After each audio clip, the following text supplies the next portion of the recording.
La crisis en Perú ha escalado tanto y tan rápido que incluso la ONU hizo este viernes un llamado urgente a la ciudadanía y a las fuerzas del orden para restablecer la calma. Al mismo tiempo, países como Estados Unidos aconsejan a sus ciudadanos que reconsideren viajar a Perú o directamente que no visiten regiones como Loreto, Ayacucho, Cusco o Junín debido a las protestas y al aumento de los crímenes.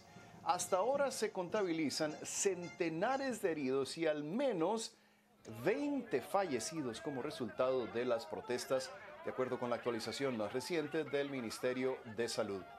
La Defensoría del Pueblo interpuso una denuncia para que se investiguen estas muertes y pidió a las autoridades que usen la fuerza dentro del marco legal y respetando, eso sí, los derechos humanos. La presidenta de Perú, Dina Boluarte, lamentó estos fallecimientos durante una ceremonia de graduación militar. Señaló que las Fuerzas Armadas tienen la instrucción de proteger a los manifestantes, pero condenó los actos vandálicos. Escuchemos. Lamento los trágicos acontecimientos que han cegado la vida de varios compatriotas en varias regiones del país.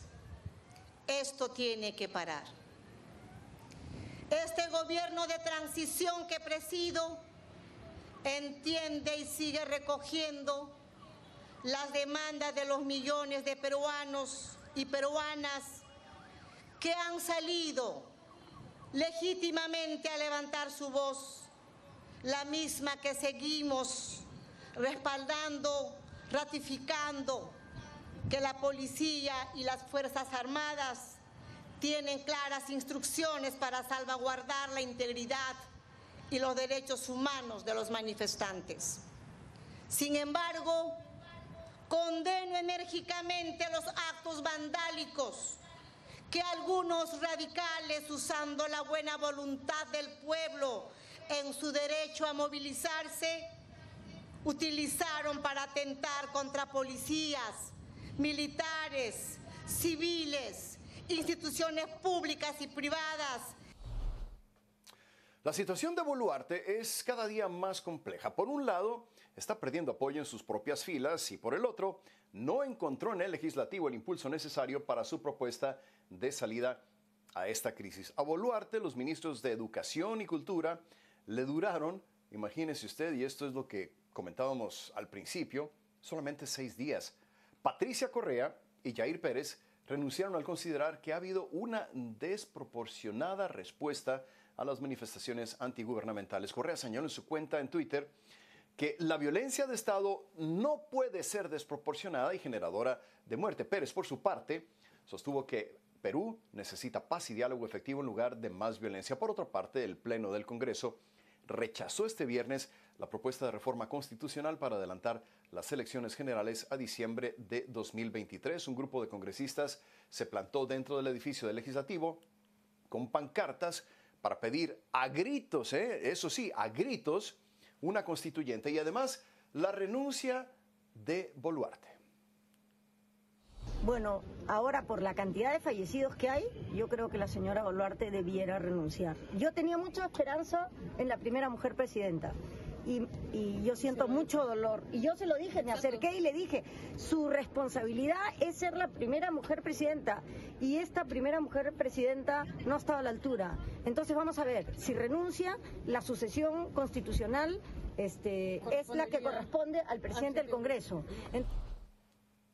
Bueno, y este viernes se celebró un Consejo de Estado en el Palacio de Gobierno. Este tipo de reuniones se reservan para situaciones de extrema gravedad y a ellas asisten los 3 poderes del Estado y otros organismos como la Defensoría del Pueblo. Vamos a Lima, donde se encuentra Jimena de la Quintana, quien ha estado siguiendo paso a paso la crisis política e institucional de Perú desde el principio. Jimena, una situación bastante complicada. Y por más medidas, más acciones que tome el gobierno, pues la violencia no cesa en perjuicio de la ciudadanía. Y ahora estamos hablando también hasta de turistas extranjeros. Muy complicada la situación. Jimena, ¿cómo estás? Hola Rafa, ¿cómo estás? No, lamentablemente las muertes, como lo dijiste tú al principio, han ido en aumento.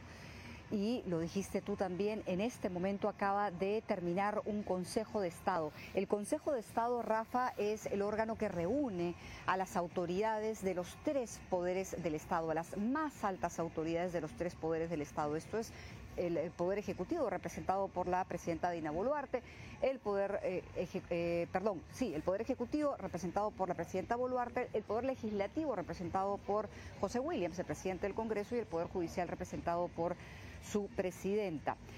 También han asistido órganos de otras instituciones, como la Defensoría del Pueblo, su titular estuvo aquí también, ha estado también aquí el titular del Tribunal Constitucional, y cuando esto ocurre, cuando el Consejo de Estado se reúne, en este caso a solicitud de la presidenta Boluarte, es para tocar temas delicados, de urgencia, podemos decirlo, para el país.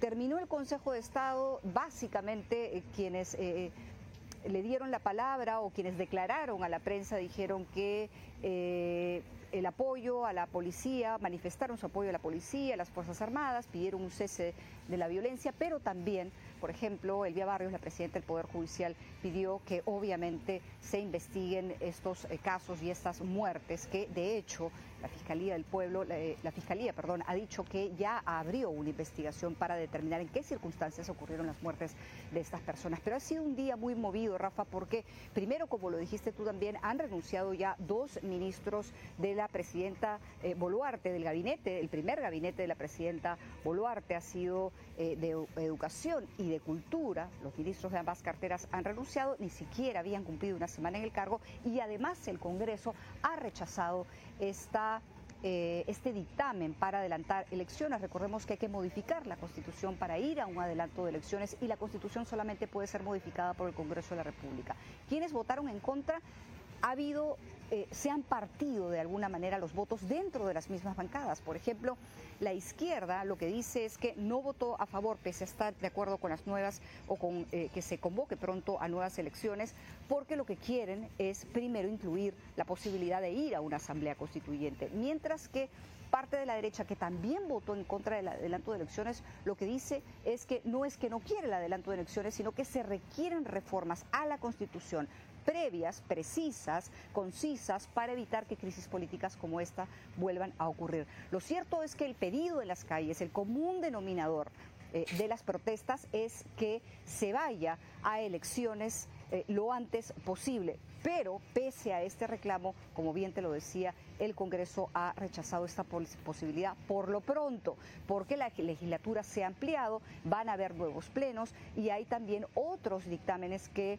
se refieren también al adelanto de elecciones que deberían verse. Por lo pronto, con este dictamen que se negó el día de hoy, o que no alcanzó los votos, se ha pedido una reconsideración para volverlo a votar. Y bueno, termino diciéndote lo que tú mencionaste también al principio. Hay más voces que vienen de varios sectores que piden la renuncia de Dina Boluarte, considerando la forma en la que ha manejado desde el punto de vista de estas personas que se expresan en este sentido la crisis y el conflicto social. Sí, muy grave el hecho de que estén pasando estas cosas, y nos indica que la inestabilidad sigue sin duda alguna. Jimena de la Quintana, excelente la cobertura que has estado haciendo durante toda esta crisis. Estaba reportando en vivo desde Lima. Como siempre, gusto saludarte. Gracias, Jimena. La crisis política en Perú es un enorme problema que está teniendo repercusiones que van más allá de la vida política del país. Cientos de turistas han denunciado que están varados en sitios de fama mundial como Machu Picchu a consecuencia de los bloqueos y las protestas. Estos son algunos de sus testimonios. Y nos encontramos preocupados. Nosotros exigimos una respuesta del gobierno. Nos encontramos mal por esta situación. Ya más de 24 horas desde que nos encontramos sin comer, sin tomar agua, sin servicios básicos, lastimosamente sin protección de la policía. El Estado no nos ha dado unas respuestas al momento para poder lograr un paso a nuestros países. We have been here for over 24 hours. We don't have water. We've not been given food. And we're not being given protection. No tengo comida, no tengo baño, no tengo ducha, no tengo dinero. Estamos de viaje y nos encontramos en más de 24 horas sin poder cargar los celulares, ya nos estamos quedando sin plata, sin comida, no tenemos agua tampoco, ni las necesidades básicas. Por acá también tenemos gente de Perú que también necesita pasar a sus destinos.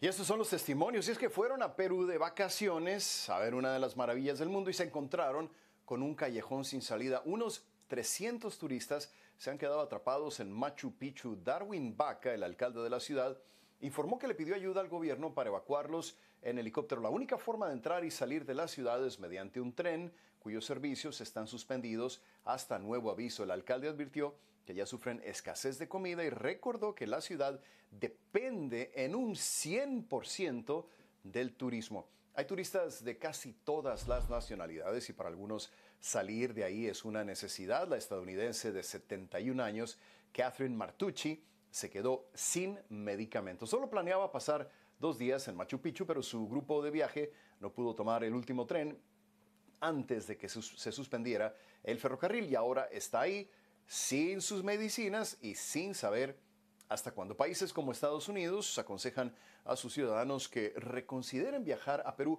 o directamente que no visiten regiones como Loreto, Ayacucho, Cusco o Junín debido a las protestas y al aumento de los crímenes.